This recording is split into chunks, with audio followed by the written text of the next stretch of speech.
This is the last of the kinds of logarithmic equations that we did in class.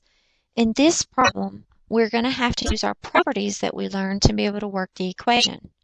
On the left-hand side of the equation, we have two natural logs. We need to figure out some way to turn that into one natural log. And we know from our properties that subtraction becomes division. So on the left-hand side, we take the subtraction and we turn it into division. And we now have one natural log with division over here on the left-hand side. In algebra, because we have a natural log of one thing equal to a natural log of another thing, we can drop the logs. Now, caution here, you can only do that if you have natural log or log of one thing equal to natural log or log of another thing. We couldn't have done it up here in the first step because we have two natural logs on the left-hand side. It has to be 1 and 1 to be able to do that. Now, at this point, we can turn our problem into a proportion and cross multiply.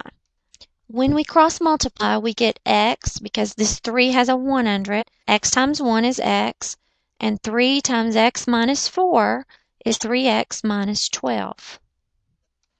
If I bring x to the other side, I get 3x minus x equals 2x.